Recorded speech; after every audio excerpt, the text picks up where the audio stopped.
Makasih Bu Gembala. Ini pertama kali saya ke Mannheim. Padahal lewat Mannheim sudah ratusan kali. Ya, saya pertama kali ke Mannheim itu tahun 83. Belum lahir. Oh enggak ya, sudah tahu. Ini sebenarnya kecil ini. Ya, ternyata hari ini. Makasih Pak Santoso. Oh ini siapa Brian? Iya. Kamu kan usulnya mobil, kamu nyewakan. Baik, puji Tuhan, kita mau belajar bersama-sama untuk mengerti yang di Indonesia, di Australia juga ada, di Amerika ini ngikuti juga, puji Tuhan untuk belajar. Ibu Gembala memberi tema tahunan berkat dan kemenangan. Senang nggak mendengar kata berkat dan kemenangan? Oh, sombong kamu kalau nggak senang. Saya ulangi lagi. Senang nggak mendengar kata berkat dan kemenangan? Nggak ada orang nggak senang. Orang kaya cuma 10 berkat kok. Betul? Apalagi yang pas-pasan. Tapi ada satu syarat. Maaf, yang banyak murid-murid Yesus tidak pernah tahu. Berkat dan kemenangan yang selama ini dimiliki, dikenal oleh gereja, itu karena buat sesuatu dan memberi sesuatu kepada Tuhan. Dan itu konsep agama-agama di dunia. Dan konsep agama itu dibawa masuk ke dalam gereja. Dan itu menyedihkan hati Tuhan. Semua agama di dunia ini, ya, semua agama di dunia ini, kecuali Kristen. Kristen bukan agama. Semua agama di dunia ini wajib umatnya memberi sesuatu kepada Tuhan. Itu wajib. Maka itu semua agama di dunia pasti ada sesaji, tahu ya, sajen. Itu pasti ada. Dan konsepnya makin besar sesajen atau persembahan yang diberikan kepada Tuhan mereka, pasti mereka, tolong HP-nya dimatiin, jangan HP. Pasti mereka akan mendapat lebih banyak. Tapi yang beri sedikit ya dapat sedikit. Nah, saudara, konsep itu terbawa dalam gereja. Mari kita baca ayat yang pertama, Roma 11 ayat 35. Roma 11 ayat 35. Kita lihat ayat ini. Ada di layar ya. Oke. Nah, ini loh. Maaf, pengkhotbah yang urusannya duit melulu pasti nggak pernah tahu ada ayat. Ayo baca sama-sama ayat 35. 1, 2, 3. Atau siapakah yang pernah memberikan sesuatu kepadanya sehingga dia harus menggantikannya? Ngerti gak ayatnya? Kalau kita baca ayat ini, berarti Tuhan butuh persembahan kita enggak? Nggak usah orang. Tidak. Tuhan gak butuh persembahan kita. Saya mau beri bukti. Mana lebih gampang menghadiri undangan pesta nikah orang kaya atau orang pas-pasan? Mana lebih gampang menghadiri undangan pesta orang kaya atau orang pas-pasan? Kenapa? Nggak mikir baju, nggak mikir kado atau hadiah, sebab mereka bisa beli sendiri. Terus kita mau ngasih apa? Sebaik yang kita berikan pasti nggak kepake, percaya. Lu nggak ambil, lu betul nggak? Sebab mereka punya lebih bagus yang kita punya. Nah, ini lu papa kita. Papa kita bukan cuma kaya, papa kita bukan cuma punya segala sesuatu, tapi dia yang buat segala sesuatu. Mau kasih apa? Jujur sama. Maka itu ketika para pengkhotbah setiap kali waktunya persembahan, saudara, mari kita beri kepada Tuhan. Salah, mau ngasih apa? Kok aneh? Dia nggak butuh. Maka itu berkah yang Tuhan maksudkan adalah sesuatu, catat ini, yang disebut berkat Tuhan itu adalah segala sesuatu yang tidak ada hubungannya dengan uang. Catat ini. Selama saudara bisa mendapat sesuatu karena uang, itu bukan berkat Tuhan, itu hukum alam. Saya punya 3 resep untuk kaya dan tetap berdosa. Mau berkata ini? Nggak mau yang sombong kalau itu serius. Ada 3 resep bisa kaya tanpa Tuhan, tanpa ibadah, tanpa berbuat benar. Nggak usah. Oh, saya tanya dulu, mau tahu nggak? Kalau nggak mau tuh mau kasih saja. Saya nyari yang susah. Mau tahu? Kamu saya cepat cari. Pelit lah. Iya, itu pasti kaya. Nggak percaya. Betul? Lu lihat atau tidak? Orang pelit itu pasti kaya, saudara. Karena pelit maka itu kaya. Balik lagi dengan uangnya. Orang pelit itu kalau ngeluarin duit, dompetnya jalannya. Mau nggak keluar. Nomor 2, dapat warisan. Ya betul tidak? Ya, benar. Pernah ada studi di Aachen tahun 80 yang lalu, nggak sengaja dia ketemu orang tua yang lagi belanja di toko apa sih? Dia cuma bantuin ngangkat belanjanya karena orang tua ini nggak bisa. Ternyata orang tua ini sayang anak Indonesia ini, saudara. Berapa tahun kemudian dia bisa tinggal di rumahnya, dia merawat sampai meninggal. Kaget dapat warisan 1/4 dari harta orang kaya. Wih, saya nggak tahu anak itu di mana sekarang. Masih di Indonesia, masih di Jerman, saya tidak tahu. Dapat warisan. Nomor 3, rajinlah. Rajin itu orang Jawa bilang getu. Cari Pak kamusnya bahasa Jawa. Jadi inilah 3 resep untuk kaya tanpa Tuhan. Wah, betul. Kalau kita pelit, dapat warisan, terus rajin. Misalnya kalau saudara punya toko di pasar, yang lain buka jam 6, saudara buka jam 4. Yang lain tutup jam 4 sore, saudara tutup jam 8 malam. Pasti kaya, saudara. Enggak percaya, coba. Serius.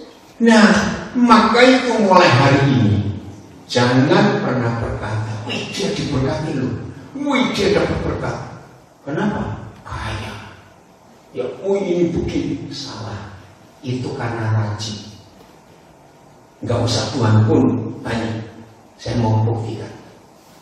Menurut saudara, orang-orang sukses di dunia ini banyak yang Kristen atau bukan? Kenapa begitu? Jadi gak ada hubungannya Tuhan dengan kekayaan, gak ada hubungannya. Malah kalau kita lihat Tuhan Yesus berkata di Matius 6:24, kita nggak boleh mengambah pada 2 Tuhan. Masih ingat itu? Yesus dan uang. Justru nggak bisa. Lalu bagaimana berkat Tuhan itu? Ada tulisan yang pernah terkenal di dunia, what money can buy. Saya nggak tahu bahasa Jermannya apa.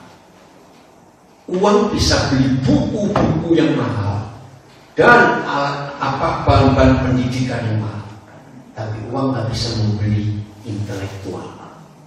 Kepandaian bisa dibeli, betul? Uang bisa beli suplemen vitamin, obat-obatan yang mahal, tapi uang nggak bisa beli kesehatan. Uang bisa beli tempat tidur yang mahal, tapi uang nggak bisa beli tidurnya.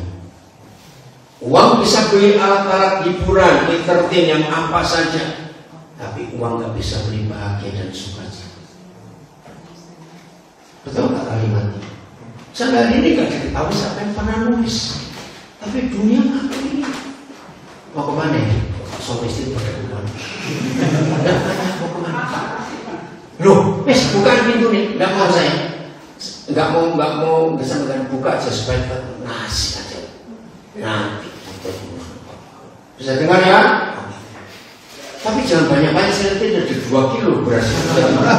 Banyak ya, saya semua 2 kilo. Betul? Oke ya, lanjut. Jadi uang itu nggak ada urusan dengan Tuhan. Sebagai murid Yesus, kita harus memisahkan dengan tegas, ada garis tegas. Uang itu uang, Yesus itu Yesus. Jangan dicampur. Oke, coba lihat Matius 6 ayat 24. Matius 6 24. Jelas sekali. Coba lihat nanti juga bahasa Jerman. Bisa 2 bahasa nggak di layar ini? Nggak bisa. Saya mau tanya, di laptop itu Jermannya yang alfabetnya apa? Jangan lupa ya, kalau tua.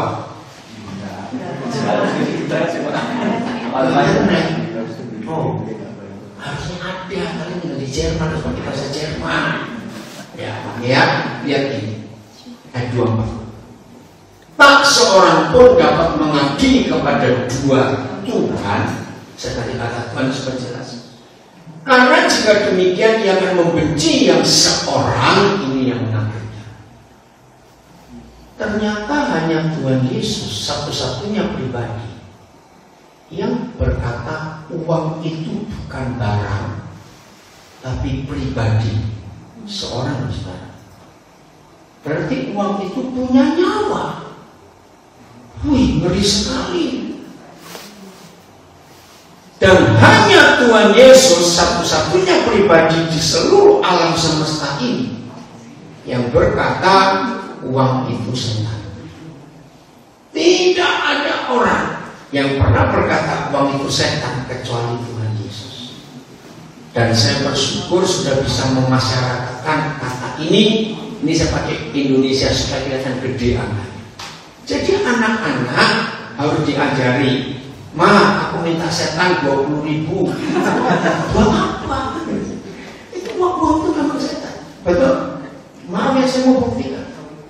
Orang-orang kaya ini ya, anak-anak pasti baik. Tapi mantu-mantu belum. Loh yang ketiga. Kemarin kami di Giseng itu dengar cerita. Ada seorang mama meninggal, anaknya cuma 2. Dan ketahuan uang saldonya mama yang meninggal ini hanya 300 juta, kecil banget zaman sekarang. Itu pun dipotong untuk biaya rumah sakit dan kremasi. Total 90 juta. Jadi tinggal berapa? 200 juta. Ya ampun. Ini 2 kakak adik misalnya. Itulah setan yang mengerikan sekali. Semua perang yang ada di dunia itu karena pasti karena uang, betul nggak? Semuanya karena uang. Nah, maka itu Tuhan Yesus berkata uang itu seorang pribadi, person, bukan benda. Sehingga dengan ayat ini saya punya prinsip. Selama uang itu masih dalam dompet, dia hamba yang setia. Tapi begitu uang pindah ke dalam hati, dia tuan yang jahat. Betul? Loh iya. Belum saya baca. Maaf. Tak seorang pun dapat mengabdi kepada 2 tuan, karena jika demikian ia akan membenci yang seorang dan mengasihi yang lain, atau ia akan setia kepada yang seorang dan tidak mengindahkan yang lain. Kamu tidak dapat mengabdi kepada Tuhan dan uang. Ada bahasa Jerman? Ada. Kalau susah bisa cari. Ada. Yang terjemahan apa? Prefer? Luther? Ada berbeda. Niemand kan zwei Herren dienen. Dua. Nah itu ya, niemand kan zwei Herren dienen. Denn entweder will den einen hassen und dan anderen Liebe. Jelas kan? Nanti saya akan ajak saudara baca tempatnya di Oder wird dem einen in Himmel und den anderen verraten. Ihr könnt nicht Gott dienen und dem Mammon. Harus milih. Saya beri contoh ya. Ini supaya tahu kata berkat itu luar biasa dalam Alkitab. Kesehatan itu berkat, nggak bisa dibeli dengan uang. Betul, damai sejahtera sukacita itu berkat, nggak bisa dibeli dengan uang. Pokoknya mulai hari ini segala urusan yang masih ada dengan uang itu bukan berkat Tuhan, itu hukum Allah. Siapa rajin, siapa nampol dia akan uang. Nggak usah dibahas. Saya beri ilustrasi. Ada orang kaya ke dokter dan ada orang miskin ke dokter. Dua-duanya nggak saling kenal. Saya persingkat, setelah sekian hari bolak-balik ke dokter, akhirnya harus biopsi. Kalau saya dengar kata biopsi, pasti ke arah mana itu? Akhirnya dokter berkata dengan berat hati, saya sampaikan kepada kedua saudara, terlambat, stadium akhir. Nah, pertanyaannya, siapa di antara dua orang ini yang langsung berkata, oh Tuhan, tolong dan jadilah kehendak yang benar? Masa sih nggak bisa pura-pura jadi orang kaya sebentar? Ini kan maksud saya, aduh susah sekali. Ayo, mana ya? Oh Tuhan, tolong jadilah kehendak itu yang kaya kayak pas-pasan. Loh kok ragu-ragu, cepat jawab. Yang mana yang kaya yang pas-pasan? Yang kaya gimana? Ayo ke Singapura, ayo ke Pinang, ayo ke Amerika. Pertanyaan, apakah salah berobat di luar negeri?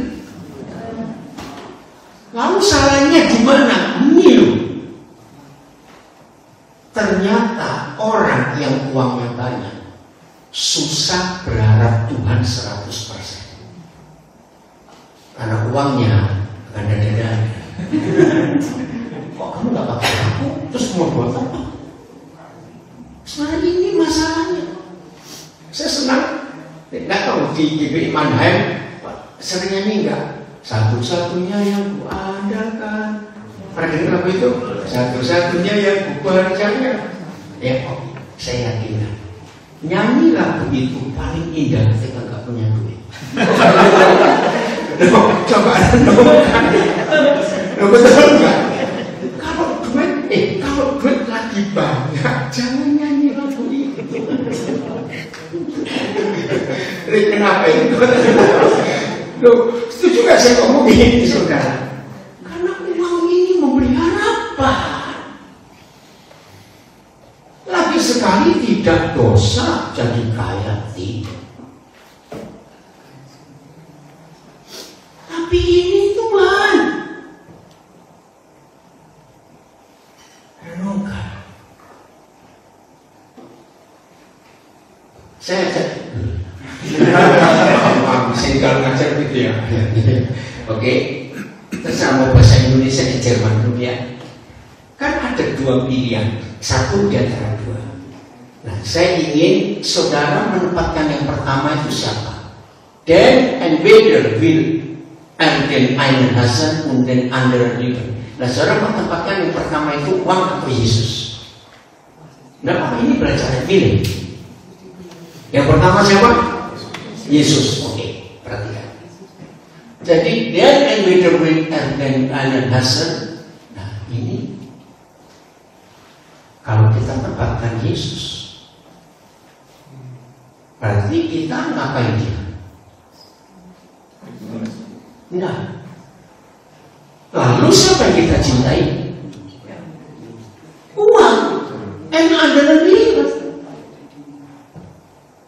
ngerti gak cara bacanya? Yang kedua, koma, Oder mit dem einen enthalten. Berarti siapa ini? Yang pertama tadi suruh milih siapa? Yesus. Betul? Den anderen verraten. Jadi kita harus milih. Tidak boleh ada dua pribadi ini di hidup kita. menurut ayat ini, ternyata saingan Tuhan Yesus itu kuat. Ini luar biasa. Pernah ngerti istilah Belanda dulu, konkuren, saingan bisnis? Oke. Nah ini kita harus punya hikmat seperti ini. Jadi kalau saudara dan saya itu anak Bapa di surga, jadi kita sedang menjalankan bisnisnya Bapa. Siapa konkurennya Bapa kita menurut ayat ini? Saingannya siapa? Uang. Bayangkan bagaimana perasaan Bapa kita kalau kita lebih serius dengan saingannya. Duit aja terus. Berarti itu menyakitkan hatinya. Dan ini ayatnya. Sedih hati Tuhan karena sekian ratus tahun gereja sibuk kata berkat itu pasti dengan materi, mobil, merek pakaian, branded atau tidak, rumahnya di Pondok Indah atau Pondok Labu, yang kadang-kadang nggak tahu beda dong, lo tahu nggak bedanya? Yang punya Pondok Indah kalau meninggal apa modalnya, kan? Dia aja mau dikremasi daerah Borobudur, rakyat nggak setuju, bisa selera. Mati saya bingung orang. Berdutnya begitu banyak. Oke, saya lanjut. Jadi mulai hari ini saudara dan saya tidak boleh sibuk mikir berkat itu mati. Silakan kerja yang rajin, silakan berusaha untuk cari uang. Gak apa-apa. Tapi jangan menyuap Tuhan dengan persembahan. Beri per bulan, saudara, beri per bulan. Maaf, saudara. Nanti Agustus ini saya akan mensyukuri untuk kemuliaannya. Agustus tanggal 26 tahun 2025. Saya akan mensyukuri 53 tahun saya khotbah. Karena saya khotbah mulai tanggal 26 Agustus tahun 72. Dan bersyukur selama sekian puluh tahun ini saya tidak pernah khotbah satu kali pun tentang perpuluhan. Sebab itu nggak penting. Loh, kenapa gereja penting? Tunggu dulu, maaf ini. Saya dan saudara pun saya percaya patokannya Tuhan Yesus bukan. Loh, betul, ukuran kita kan Tuhan Yesus apa? Nah, saya tanya, dia ngajar bertobat. Dia ngajar hidup kudus, dia ngajar taat, dia ngajar kita mengampuni. Banyak lagi. Tolong bongkar perjanjian baru. Tuhan Yesus tidak pernah satu kali pun nyuruh kita beri perbuatan. Sadar, satu kali saja tidak. Tapi kenapa tidak sedikit pendeta khotbah perbuatan? Karena di mata duita kita aja. Jangan tersinggung. Itu bahasa Jerman mata duita. Bukan tahu kan?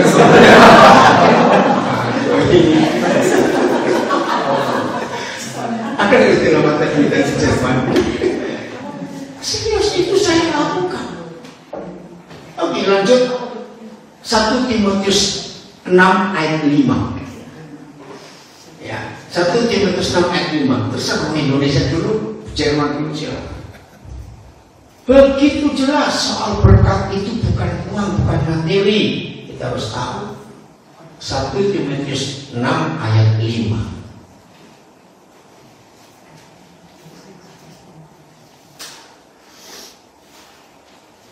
Ya, ayat 5. Coba sekarang cari aplikasi Sabda. Ya. Sabda itu ada ratusan terjemahan di situ. Jadi tanpa orang baca TS-nya, lihat ini ya. Percekcokan antara orang-orang yang tidak lagi berpikiran sehat dan yang kehilangan kebenaran. mengira ibadah itu adalah suatu sumber keuntungan. Sampai hari ini ayat ini berlaku. Ternyata orang cari duit paling gampang lewat agama, saudara. Ya betul tidak? Enggak cuma yang Kristen, yang Islam, yang Buddha itu sama. Jadi coba dengar, ini terjemah sederhana Indonesia ya. Pikiran orang semacam itu sudah menjadi kacau. Pikiran orang semacam itu menjadi kacau. Siapa yang kacau? Terus. Sehingga mereka tidak mampu lagi membedakan yang salah dan yang benar. Nah, dalam hal apa? Itulah sebabnya mereka selalu menimbulkan pertengkaran. Mereka pikir menjadi guru agama yang terhormat adalah jalan untuk mendapatkan kekayaan. Kalimat terakhir tegas. Menjauhlah dari orang-orang seperti itu. Jadi di sabda ini kira-kira ada 14 terjemahan bahasa Indonesia. Jerman ada 6 kalau saya nggak lihat. Inggris ada ratusan. Saya sampai hari ini masih gunakan Alkitab bahasa Jawa karena saya orang Jawa. Bahasa Jawa ada 4 terjemahan di sabda ini. Bagus. Bahasa Dayak, Batak ada 8 bahasa Batak. Karo, Toba, Simalungun, Papak, Mandailing. Bagus sekali. Ini sabda. Saya percaya saudara baru tahu 2 ayat ini hari ini pasti kaget. Ini bukan baru. Ini sudah dibuat tahun yang lalu. Tapi kenapa gereja tidak mengkhotbahkan? Itu tadi karena mata duitnya. Saya mau tanya kepada saudara. Biasanya gereja yang penuh kekacauan itu banyak duitnya kan nggak ada duitnya. Nah itu dia. Gereja nggak ada duitnya kemana itu? Jelas ayat ini. Oke? Jadi berkat Tuhan atas hidup kita tidak ada unsur uang sama sekali. Karena itu bicara kesehatan, sukacita, damai sejahtera, ketenangan, pokoknya uang nggak bisa. Hidup yang benar di hadapan Tuhan, maka berkat Tuhan pasti akan nyata dalam hidup kita. Ketaatan kita itu adalah kunci berkat. Katakan. Ketaatan kita dalam segala hal yang Yesus ajar itu kunci berkat, bukan doa. Maka itu saya akan mengubah konsep banyak gereja, banyak doa, banyak berkat, dikit doa, dikit berkat, kurang doa, kurang berkat, tidak doa, nggak ada berkat. Salah. Tuhan nggak bisa kita suap dengan doa kita. Katakan amin. Ini konsep yang salah. Satu ayat sebelum kita beralih soal kemenangan. Wah, kita sungguh bersyukur karena Papa kita sangat luar biasa dalam hidup ini. Amin. Percayakan hal itu. Ini janjinya. Filipi 4:19. Filipi 4:9. Oh ya tadi tolong Jermannya dulu ya. 1 Timotius 5. 6 ya ayat 5. Lihat itu. Iya. Baca sama-sama ya. 1, 2, 3. Untuk Foundation di anda berdoa Kristus apa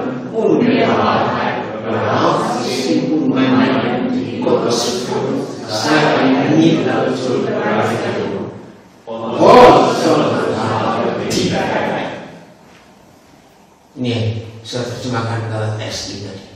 Jauh orang-orang yang pikirannya duit banget. Jauh. Maaf ya, saya cuma cerita, jangan mikir macam-macam. Saya pertama kali tiba di Jerman itu 18 September 81. Lama, Allah benar. Karena itu sejarah buat saya. Kami landing dari London di Flughafen Hamburg. Dan Hamburg kami langsung ke Non-Münster. Ya, ada dokter Adi sekarang punya praktek rumah sakit tulang di Ungaran.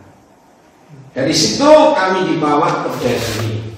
Baru sekali itu masuk DDR tahun ini. Periksanya ampun. Udah, nah terus tapi nggak lama dari Berlin ke Kiel ke Lübeck, kampung seputaran situ aja, karena cuma sebentar. Lalu balik lagi tahun 83. Ya, dan itu lama. Saya setahun lebih di Jerman, karena waktu itu Jerman nggak pakai visa. Zaman itu ya, Jerman baru ada visa tahun akhir 80 awal 90. Jadi enak sekali ke Jerman waktu itu. Wah, saya sudah keliling ya dari utara sampai ke Munchen sana, sampai ke Bad Reichenhall. Kalau saudara tahu, itu kota kecil, pusatnya garamnya Jerman. Kalau saudara pakai garam yang Jerman, pasti dari Bad Reichenhall. Nah di situ hanya ada satu student Indonesia, namanya Raymond Laksmana. Sekarang dia jadi orang hebat di Jakarta. Satu orang pun saya datangi untuk saya layani. Zaman itu cuknya Naver Air, pernah dengar kata itu? Setiap kampung berhenti. Itu saya ingat kalau dari Frankfurt saya ke sana bisa 9 jam, nyampe ke Bungstadnya bisa 5-6 kali. Aduh, hanya karena satu orang saya layani.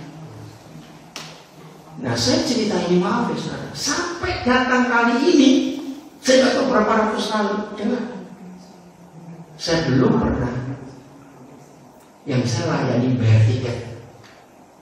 Ini saya bayar sendiri. Saudara percaya saya orang kaya? Enggak percaya. Saya dari 81 sampai hari ini saya nggak tahu berapa. Ini saya hidup karena saya punya motivasi. Dengar 2 kalimat ini: hidup untuk melayani atau melayani untuk hidup. Kembali kecepatan nggak saya ngomong? Maaf ini kasih rotan. Hidup untuk melayani atau melayani untuk hidup, mana yang benar? Nah, tapi ayat tadi tidak sedikit nama Tuhan melayani untuk hidup. Beda, maaf. Jadi kita harus tahu motivasi ini. Udah Filipi 4:19. Ini ayat terakhir untuk berkat. Sekarang kita masuk bagian kedua, berkemenangan. Filipi 4:19.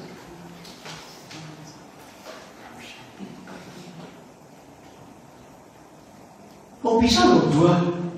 Siapa di antara dua dari siapa? Ayo, jangan banget ini. Baru saya juga. 12 mana? Oh ya, my God, atau wir allen euren Mannen ausfüllen nach seinem Reichtum in Herrlichkeit in Kristus Yesus. Saudara perhatikan. Yang Papa penuhi ausfüllen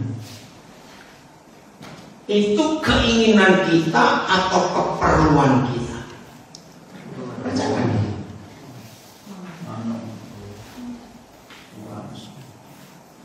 Ayo, yang dia penuhi yang mana? Keperluan kita. Yang sering kali membuat kita terlibat masalah uang begitu berat, karena kita ingin memenuhi keinginan. Ya itu rusak. Apalagi dalam konsep gereja, begitu menyedihkan, karena pelayanan adalah sumber keuangannya, dan itu salah. Ayo pada hari ini kita jadi Papa tidak akan memenuhi keinginan kita, dia memenuhi keperluan kita, dan ada standar. Ya, standarnya. Nah, seinem Reichtum in Herrlichkeit in Kristus Yesus. Bukan karena hal yang lain, karena kekayaannya dalam Kristus Yesus. Itu nggak cuma bicara duit, lebih daripada itu. Amin. Cara kemenangan. Setiap kali kita mendengar kata kemenangan, mikir apa di benak kita? Mendengar kata menang,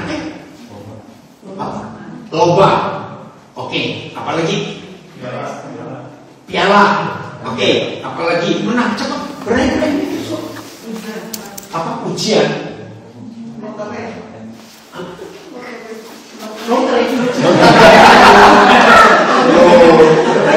Malah habis lagi.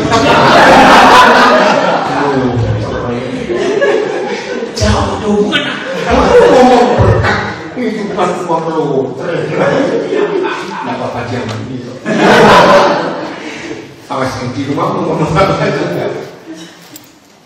Karena lupa satu hal, perang. Lu betul? Tidak ada kemenangan tanpa peperangan. Tidak.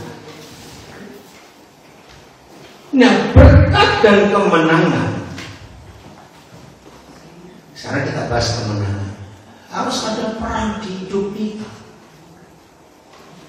Nah, kita perang melawan siapa? Siapa bisa jawab? Bukan orang lain ya.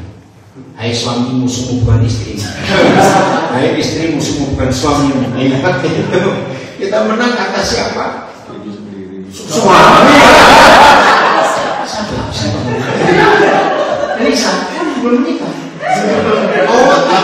Belakang. Saya kira bukan justru. Loh, kita menang atas siapa? Ayo. Manusia lama rohani sekali. Makanya itu majelis. Oke, kita menang atas hawa nafsu kita sendiri. Tadi pagi jam 7 waktu Jerman, saya diminta untuk mengajar via Zoom sebuah komunitas wanita-wanita aglo internasional leadership training. Tapi temanya makna pikul salib. Tadi pagi di jam 7. Jadi hari ini saya ngajar 3 kali. Jam 7, terus jam 2 di Kisen, saya jam 6 ada di mana.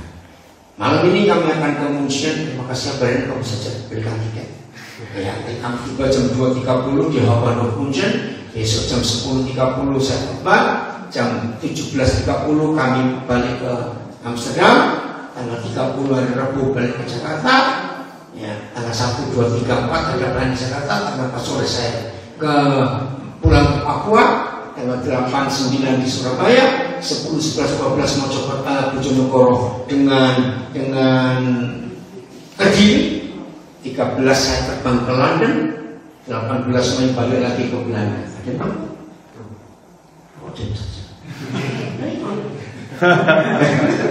Seru itu, ini seru. Saya ini setahun ya sama cerita terbang. Itu minus kan 160-170 kali dalam setahun. Terus. Maka itu dengan adanya sosial media ini orang bingung ya saya. Loh, kamu ada di Jerman, usah di Amerika. Saya bilang, lo tinggal pesawat apa repotnya? Tinggal duduk pasang single berangkat ke semua. Gak ada masalah. Dan hebatnya Tuhan menolong kami itu gak pernah jadi. Saya bersyukur kepada Tuhan. Ya, saya lanjutkan. Jadi perang atas hawa nafsu kita, orang manusia lama kita. Itu tadi bagi saya bahas jam 7. Ayo kita menang. Musuh terbesar manusia lama itu apa? Masa lupa? Masa diganggu kita? Apa musuh terbesar manusia lama itu apa? Apa? Nah, ego. Aku mau, aku kehendak diri sendiri. Itu musuh terbesar atas kita. Dan ternyata untuk mengalahkannya gampang. Saudara jangan bayangkan ya ego kita. Maka itu pergumulan Tuhan Yesus yang tercatat di Alkitab itu cuma 1 kali. Bergumul melawan bukan kehendakku yang jadi, tapi kehendak. Bayangkan kalau Yesus yang adalah Tuhan berjuang perang dengan egonya sendiri sampai keringatnya campur darah. Apalagi kita yang doyan duit begini. Amin. Betul nggak? Kita yang doyan duit begini itu harus lebih bergumul lebih seru daripada Tuhan Yesus, betul tidak? Nah, satu saja cara menang atas itu, sering disinggung. Sering disinggung, setuju? Ternyata nenek yang dosa itu tersinggung. Betul tidak? Tersinggung itu adalah barometer. Tersinggung itu kalau zaman COVID hasil swab ya itu, nah itu tersinggung itu nomor satu. Begitu ketahuan nanti kita di swab istilahnya ada tersinggung, Pak Baik ini COVID-nya tinggi. Maka itu orang yang nggak bisa tersinggung lagi, dia itu pemenang. Saya berikan 3 kata: disakiti, menyakiti, tersakiti. Yang salah yang ulang: disakiti, menyakiti, tersakiti. Yang benar yang mana? Salah semua. Salah semua. Saya mau buktikan. Bagaimana caranya menang atas dosanya? Semua kita pasti pernah mengalami ada luka di salah satu jari kita yang sepuluh ini, tapi kita nggak rasa. Nah nanti kan makan soto, pasti dicoba. Nah begitu meres jeruk, wih, rasanya betul nggak? Pernah tuh mengalami itu? Nah, orang yang nggak mau menang, jeruknya dimaki-maki. Kamu jeruk kurang ajar. Kenapa yang enak? Bagi cucuk-cucuk. Jeruknya nggak salah. Ngerti ilustrasi? Jadi kalau ada yang tersinggung karena kata orang, karena perbuatan orang, jadi yang salah bukan jeruknya. Siapa jeruknya kan tadi? Jeruk itu siapa saya tanya kok? Yang orang dianggap menurut kita bukan. Yang salah karena ada luka. Saya tanya, kalau di jari 10 jari kita nggak ada luka, meres jeruk 1 kilo, ya nganggur. 1 kilo jeruk masih tahan. Tapi ilustrasi aja. Jadi kalau kita nggak ada luka di jari kita, mau meres jeruk 1 kilo, udah perih nggak? Enggak, cuma pegel aja. Ngerti nggak ilustrasi? Siapa istilah bahasa Inggris? Hurt people hurting others. Bahasa Jerman apa? Orang yang hatinya luka itu pasti akan melukai orang lain. Bahasa Jermannya nggak harus dokter, harus mati. Dokter, bedain kamu bisa. Ayo, apa? Gimana Bre? Bahasa Jermannya? Yo kamu jangan coba apa-apa aja, kita semua. Apa Bre? Jemand zu verletzen. Pelan-pelan. Jemand zu verletzen. Jemand zu verletzen. Menyakiti orang lain. Verletzen, betul, luka. Bisa jadi saya lakukan di Jerman, jangan nggak maju Indonesia. Aduh, bagaimana ibu kan pinter. Ayo, Lothar, apa bahasa Jerman yang tadi kita terjemahkan? Gimana? Orang yang hatinya luka cenderung melukai orang lain. Verletzen,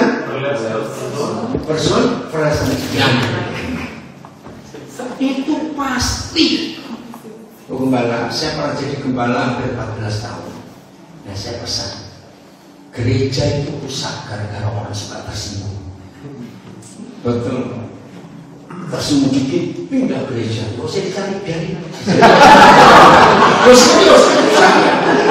ngapain orang jadi masalah? Maka saya waktu jadi gembala, saya akan umumkan ke jemaat, saudara, si A itu suka tersinggung, singgung terus. Ini supaya kebal dong. Kalau enggak kebal. Jadi kemenangan terbesar kita harus tentang tersinggung. Katakan amin. Kalau kita menang atas tersinggung, maka kita berkemenangan. Jangan doa puasa supaya menang. Enggak. Kalau saudara rajin doa puasa sudah menang, nanti jadi dukun Kristen. Nah ini ayatnya 1 Petrus 4 ayat 1. Ternyata menang atas dosa harus siap dilukai, harus siap disakiti. Bagaimana? Kita lakukan. 1 Petrus 4 ayat 1. Ini menang. Dan nun Kristus kultus in flesh dalam tadi kelihatan. So what that are in all me there shall be gesehen. Then when in flesh kelihatan der hat mit der Sünde abgeschlossen.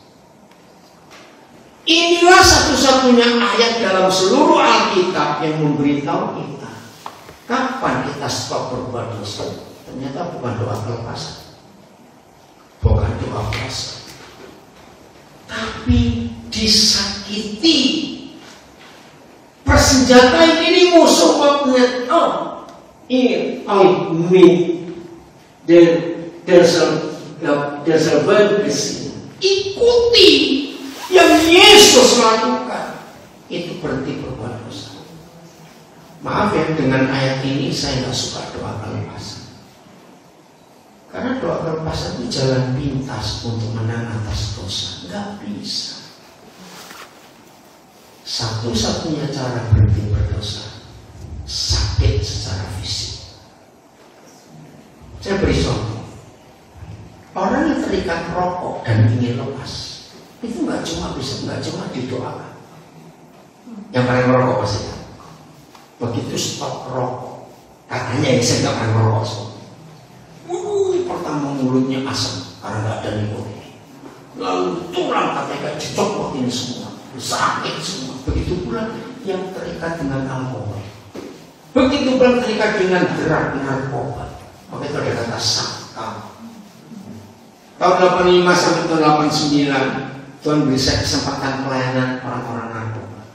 Dulu saya ada yang datang disuruh masuk. Oh, kita kira orang mati di baru masuk. Saya nungguin kamu dari tadi. Kita mampir ke dominan kakak. Dengar ya. Ternyata sakam itu hanya selesai dalam 3 hari. Saya juga nggak tahu kenapa mesti 3 hari. Ternyata hari kebangkitan. Jadi ketika mereka teriak-teriak sakau itu kalau nggak diisi narkoba, bisa. Aduh, ini saya cerita pengalaman saya. Pokoknya di rumah saya itu nggak ada obat satupun karena saya juga nggak ngerti. Tahun 85 belum segila sekarang itu narkoba. Ada begitu kesakitan karena nggak ada obat. Dia jambak rambut sampai sekepal keluar. Saya sampai usah di kepala juga. Tapi saya biarkan. Saya cuma ajak nyanyi, saya peluk, saya berdoa, ayo percaya Tuhan. Ada yang minta berendam di bab mandi tiap malam 3 minggu. Saya nungguin dia karena dia rasa panas. Oke. Saya lagi ke dapur ngurusin makanan, tiba-tiba dengar tak, ada yang pecah. Ternyata gerbek. Dia betulin kepalanya ke tembok, mati. Saya bilang begini, ternyata musuh. Banyak pengalaman saya pakai itu ayat ini luar biasa. Jadi untuk menang, siap sakit secara fisik. Berhenti judi juga sama. Berhenti pornografi juga sama. Berhenti seks yang salah juga sama. Menderita secara fisik. 3 hari saja langsung bebas. Jadi nggak ada jalan pintas. Saya mengajarkan ini dengan konsep dosa itu nggak bisa didoakan. Cuma satu ini ayat. Harus menderita. 3 hari aja nggak enak semua badan ini. Nggak apa-apa, ini pasti benar. 3 hari. Oke, sebelum saya akhiri, ada yang mau tanya di sini? Kita diskusi. Apa saja yang di rumah juga boleh. Nanti operator saya akan bacakan, mau nulis apa, tanya apa. Ayo, Ayo, saya tunggu. Saya senang kalau mengajar ada diskusi, saya senang sekali. Ya, silakan. Ini terkait dengan yang ayat yang tadi sih Pak, yang mengenai keperluan kita. Ya, bukan keinginan. Ya, sebenarnya keperluan kita. Tapi kita sebagai manusia kalau kita punya suatu tujuan itu tuh gimana? Oke, tujuan dengan keinginan itu beda. Ya, saudara datang jauh-jauh dari Indonesia sekolah di Jerman. Itu tujuan untuk keinginan. Kalau cuma keinginan nggak akan selesai. Betul? Akhirnya bisa bosan loh. Dan saya banyak ketemu mahasiswa Indonesia ganti-ganti ya, karena nggak ada tujuannya, cuma ingin saja. Maaf, supaya kelihatan keren. Kamu kuliah di mana? Jerman, daripada Bekasi. Beda. Maaf. Saya juga ke Bekasi ada kampus juga tidak terima ngomong. Beda. Keinginan untuk menjadi berkat itu keinginan, tapi tujuannya supaya Tuhan dipermuliakan. Nah, jadi beda jauh sekali. Keinginan 90% itu untuk diri sendiri, bahkan bisa lebih. Tapi tujuan Ziel, orang Jerman bilang, itu untuk sesuatu yang tidak harus hanya untuk dirinya sendiri. Beberapa hari yang lalu saya baru tahu, saya itu kagum dengan Madame Curie. Tahu ya? Dia orang Polandia. Pernah dengar Madame Curie? Ya, pemecah uranium. Ternyata dia ini satu-satunya manusia di dunia yang kuburannya sangat ditakuti. Maka itu waktu dia mati dikuburkan, itu mayatnya, petinya dicor pakai timah berapa lapis. Kenapa? Karena badannya penuh radiasi. Sebab dia mengadakan penelitian yang berulang-ulang.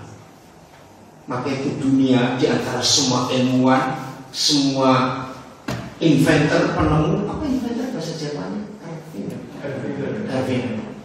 Satu-satunya penemu yang sangat dihormati adalah Madame Curie. Dia berkorban. Radioaktif tiap hari dia opak-opak ini, dan matinya begitu orang sampai dia punya tujuan, bukan keinginan. Saya tanya, kalau kita Madame Curie, mau nggak keinginan untuk hidupnya diradiasi begini? Mau, nggak apa-apa. Jelas ya? Ada satu lagi coba, ada yang mau tanya? Supunya dingin nanti. Erik masih sudah makan belum? Bisa makan. Coba satu lagi. Ada? Ya, kalau saudara tanya saya lebih suka karena kita mau belajar.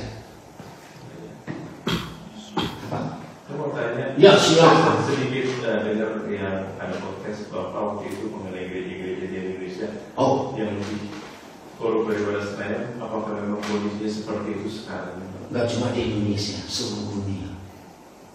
Kondisi gereja, apalagi di Amerika, menyedihkan sekali.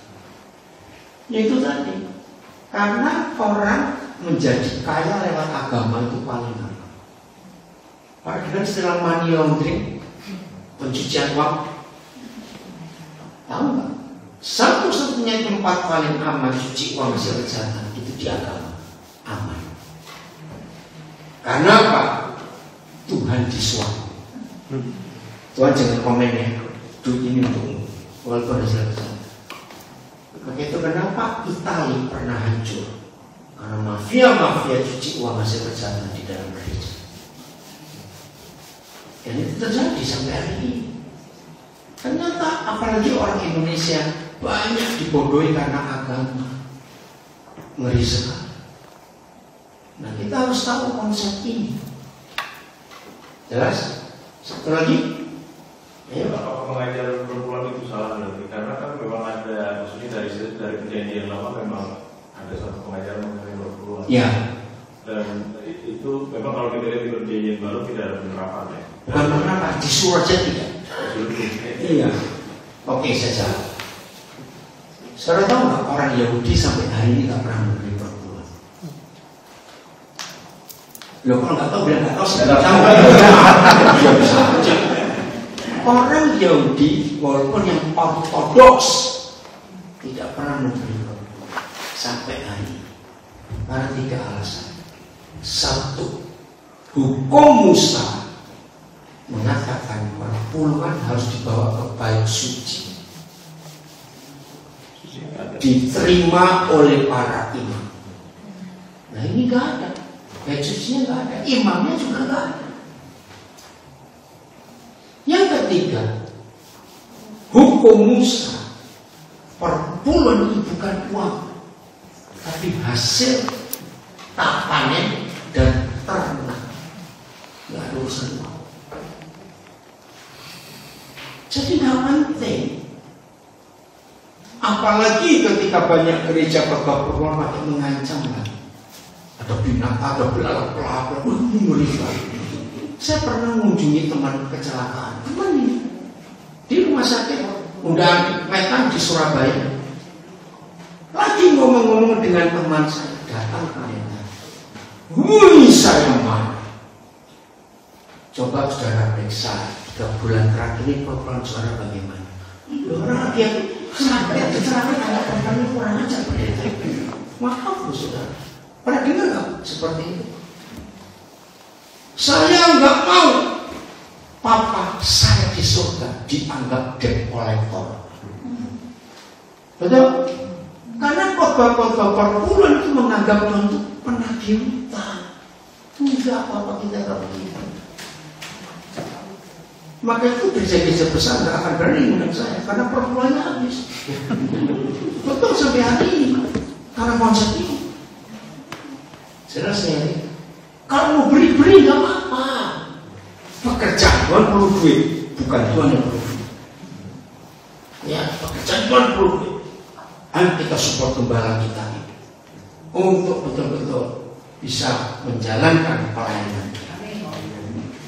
Nggak usah nakut-nakuti, nggak usah ngancam. Ada yang tanya? Jelas semua atau nggak jelas semua? Kalau nggak jelas semua, aku mudah soto menolong. Lumayan jelas, maaf di rumah makan iso malam pagi. Jangan lupa ya, besok kita ketemu jam 15.30 WIB karena ya di Munchen jam 10.30 bareng saudara juga ya. Jadi awal saya ngajar pasti Instagram, Facebook, Zoom itu saudara.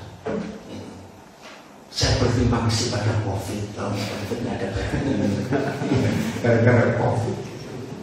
Jelas? Mau berubah malam ini? Jadi berkat itu apa? Belum selalu 1 jam saya ini ngomong.